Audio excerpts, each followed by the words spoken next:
Olá a todos vocês, que a graça e a paz do nosso Senhor e Salvador Jesus Cristo permaneça com todos de um modo muito especial.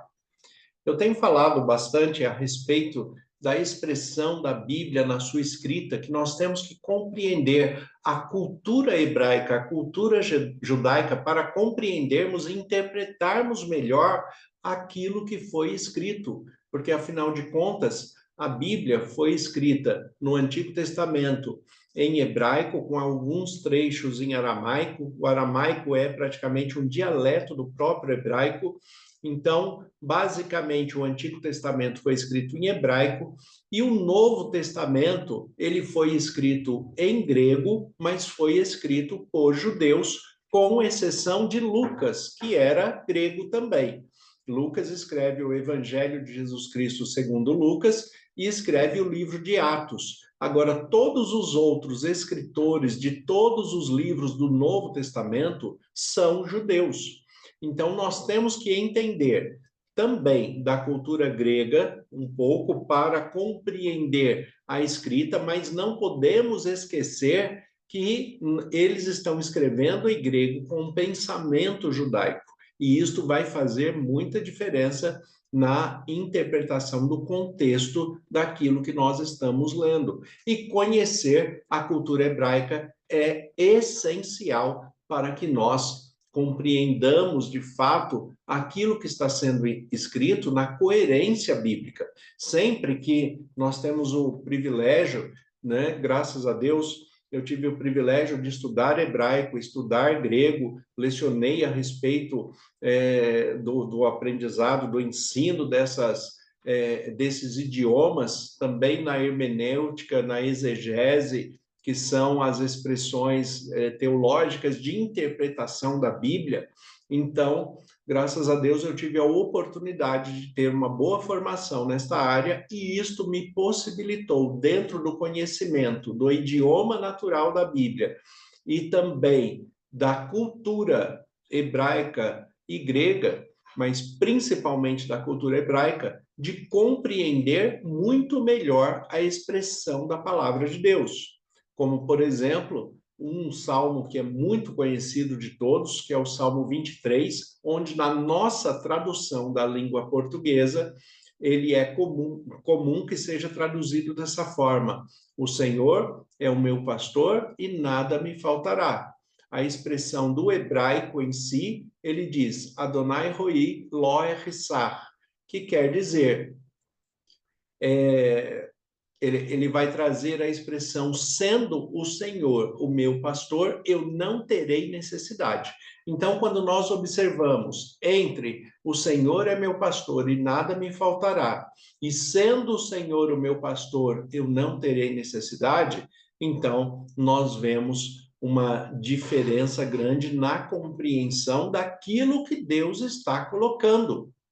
A própria expressão do Salmo no seu título, quando ele é passado para Davi, na expressão hebraica, o Salmo de Davi, é Mitzmor le Davi, que é salmo em salmo para Davi e em salmo de Davi. Por quê? Porque é de Deus para Davi e de Davi para nós. Então, a inspiração vem de Deus. Davi faz uma analogia do seu próprio pastoreio com relação às ovelhas, da mesma coisa, da mesma maneira que ele cuida das ovelhas, Deus cuida de nós.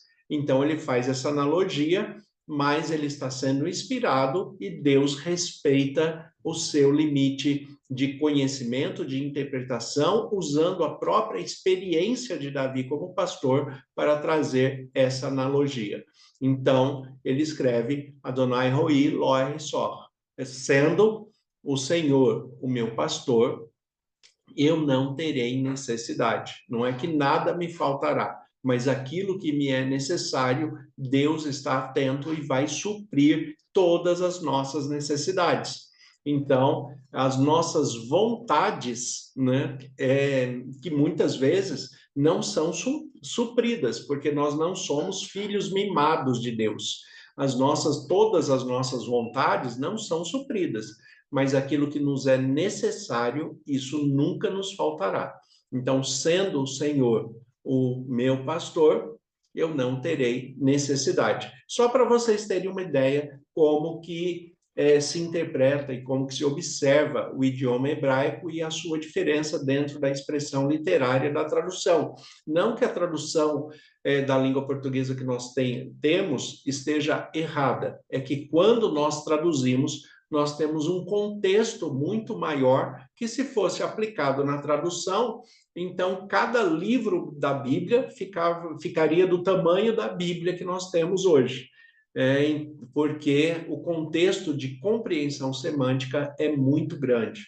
Então, nós temos, claro, para todos os idiomas, e principalmente hebraico e grego, quando nós trazemos para a língua portuguesa, nós temos uma dificuldade, e aí fatalmente vai ocorrer muitas perdas a respeito da tradução, a respeito do seu significado em si. Eu estou falando isso porque no texto de Marcos, capítulo 8, a partir do versículo 14, nós temos aqui Jesus falando para que nós devemos tomar cuidado com o fermento dos fariseus. E aqui ele usa um símbolo da expressão hebraica, uma maneira linguística da expressão hebraica que envolve a cultura, envolve a expressão semântica daquilo que está sendo falado e envolve algo que é conhecido como gematria, a simbologia dos números, os números representativos a alguma coisa, a alguma situação, a alguma expressão literária. Então, observe o texto como que é. Marcos, capítulo 8, versículo 14 em diante, ele diz assim: Ora, aconteceu que eles se esqueceram de levar pães, e no barco não tinham consigo senão um só. Então, os discípulos de Jesus estão no barco, e no barco só tem um pão, e eles estão ali. Olha o que acontece. Quando ele coloca aqui, versículo 15. Preveniu-os Jesus, dizendo: Vede, guardai-vos do fermento dos fariseus e do fermento de Herodes. E eles discorriam entre si: é que não temos pão. Jesus, percebendo-os, lhes perguntou: por que decorreis sobre o não terdes pão? Ainda não considerastes nem compreendestes? Olha a pergunta de Jesus. Vocês ainda não entenderam o que já foi feito? Vocês ainda não entenderam o que era para ser entendido?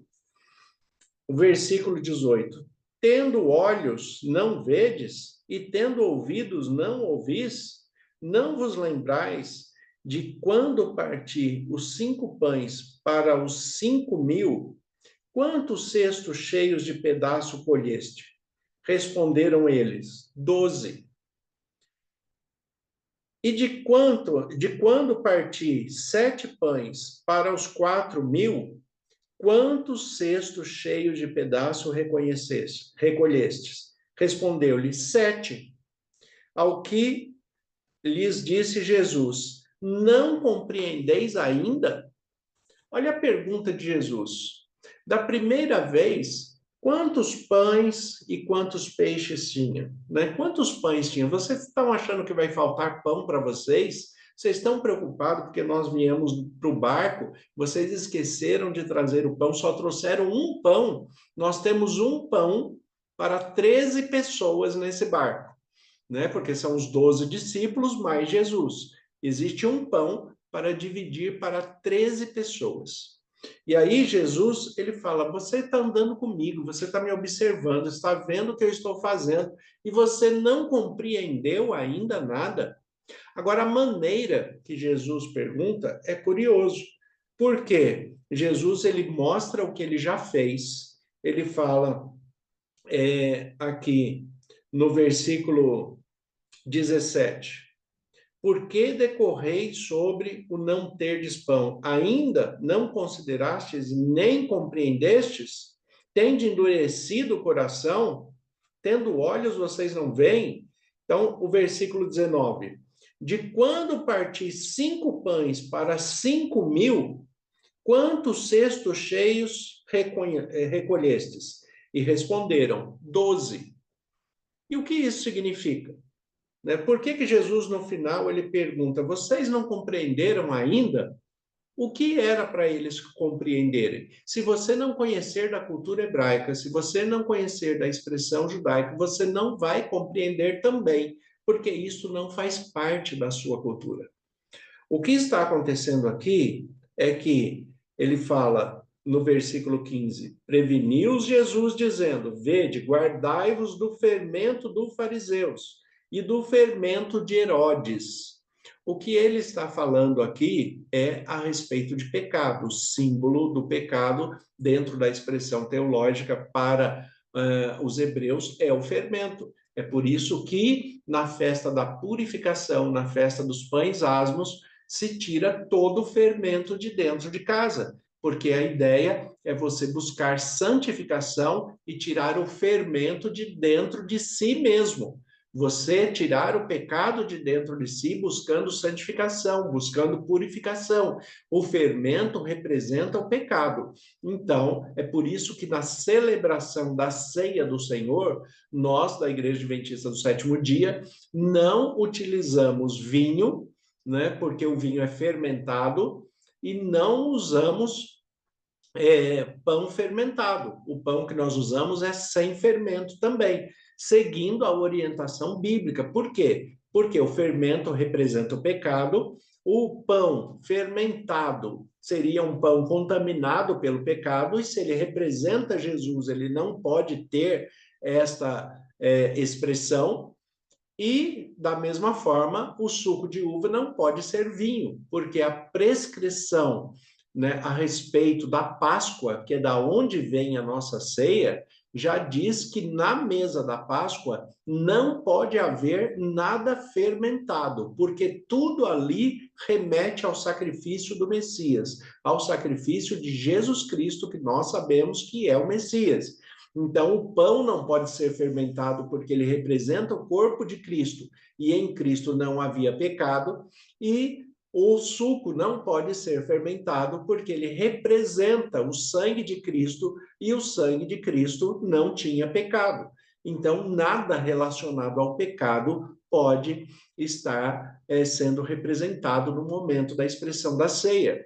Então, o que Jesus fala? Cuidado com o fermento dos fariseus, cuidado com o fermento de Herodes, cuidado com o pecado, cuidado com o pecado, tanto dos religiosos quanto daqueles que estão de fora da religião. Você vê que Jesus ele coloca aqui os fariseus e Herodes. Por quê? Porque ele coloca os doutores da lei e o grande pecador, vamos dizer assim.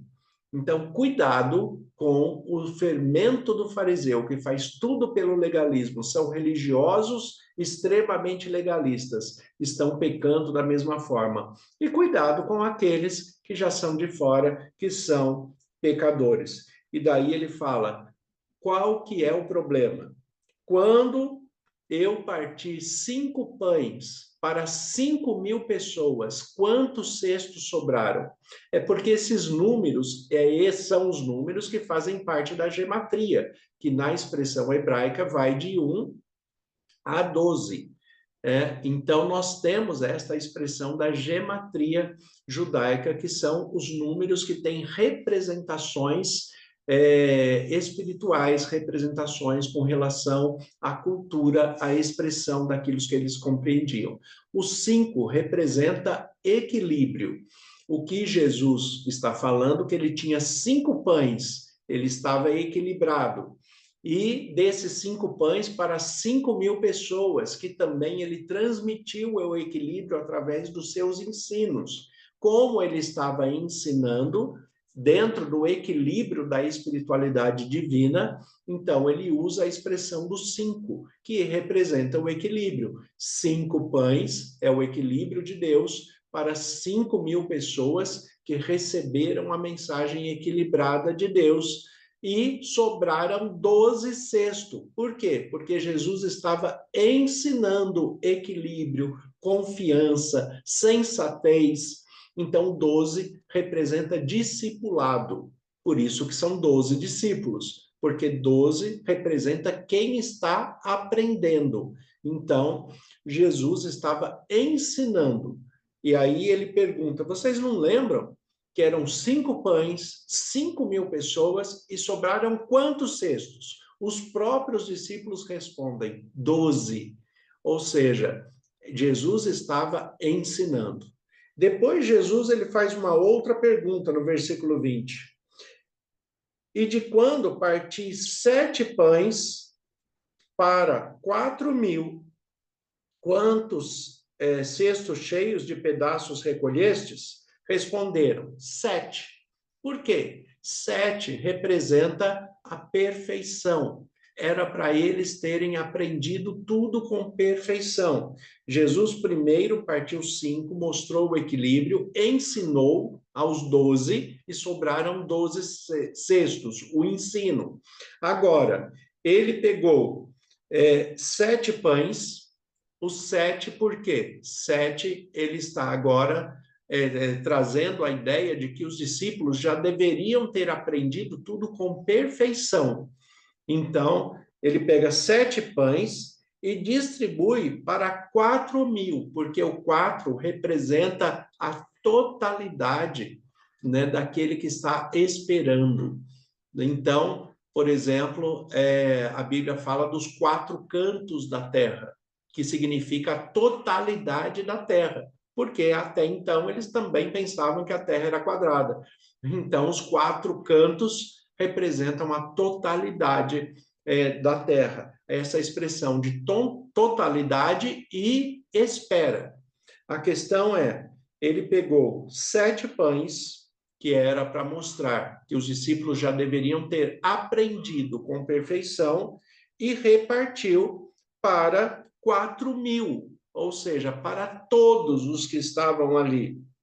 E ele pergunta, quantos pedaços sobraram? Quantos cestos sobraram de pedaços? E eles responderam, 7.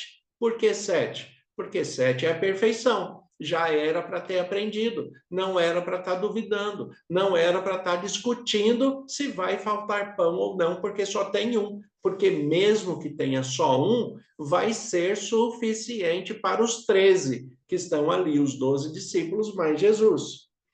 E o versículo 21, agora a gente consegue entender.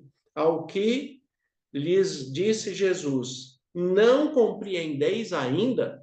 Ou seja, eu ensinei vocês por 2 vezes. Na segunda já era para você ter aprendido a totalidade com perfeição. E vocês não compreenderam ainda?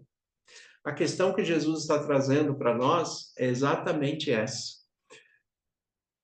Na sua experiência de vida com Jesus, tudo que Jesus já fez na sua vida, tudo que Jesus já promoveu, tudo que ele já resolveu, toda a caminhada espiritual que você teve com Jesus até hoje, você não aprendeu ainda que Jesus não vai deixar nada faltar para você naquilo que for da sua necessidade? Adonai Roi Lo Ersar, sendo o Senhor o meu pastor, não terei necessidade. Você ainda não aprendeu isso? Você ainda não aprendeu que Jesus está atento às suas necessidades pessoais, às necessidades da sua família, do seu lar, dos seus filhos, de todas aquelas pessoas que você ama? Você ainda não aprendeu? Você ainda não teve o 5, o equilíbrio? Não teve o 7, a totalidade? Você não passou pelo 12, pelo discipulado? Você ainda não compreendeu? Esta é a pergunta de Jesus. Eu estou ensinando, ensinando, e parece que as pessoas não estão aprendendo. Vocês que andam diretamente comigo, parece que não estão aprendendo. Por quê? Porque só olham para a bênção, só olham para o milagre em si, mas não vê o que está por trás disto. Muito mais do que multiplicar alimento, Jesus mostra que ele é poderoso para suster todas as nossas necessidades em qualquer situação. É isto que Jesus está mostrando. O milagre em si não é nada. O milagre real que Jesus quer mostrar é a sua presença, os seus cuidados e a sua atenção para todas as nossas necessidades. Jesus está cuidando de você, ele está olhando para você. Então, não precisa temer. Você precisa fazer o que é certo, o que é correto diante da palavra de Deus, seguir em frente, se fortalecer a cada dia na fé, mas observar que Deus está presente pelo Espírito Santo em você, que conduz a sua vida segundo o modelo de Jesus Cristo. Jesus está ensinando: eu estou com você todos os dias até a consumação dos séculos. Então, não tenha medo. Você, usando a pergunta de Jesus aqui no versículo 21 de Marcos 8, ao que lhes disse Jesus: não compreendeis ainda? Você ainda não entendeu que Jesus está fazendo tudo para suprir todas as suas necessidades, que Jesus está atento e está caminhando com você, está cuidando de você? Então descanse. Deixe Deus cuidar de você através de Cristo Jesus pelo Espírito Santo. Descanse no Senhor, faça aquilo que é correto e tudo vai ficar bem. Vamos orar? Vamos falar com Deus. Senhor, nosso Deus e Pai, nós te agradecemos porque sabemos que o Senhor tem cuidado de nós. E com esta confiança, nós, em nome de Jesus, colocamos nossas vidas em tuas mãos. Pedimos a direção do Espírito Santo, que o Senhor nos fortaleça a cada dia e que estejamos sensíveis à tua voz. Te agradecemos pelas bênçãos e cuidados, mas mais do que isto, agradecemos por ter o abençoador como nosso amigo, como nosso Senhor e Salvador. Que o Senhor permaneça conosco, nos dê da tua paz e direção e permaneça a cada dia conosco em nome de Jesus. Amém. Deus abençoe a todos. Tenha um excelente final de semana em nome de Jesus.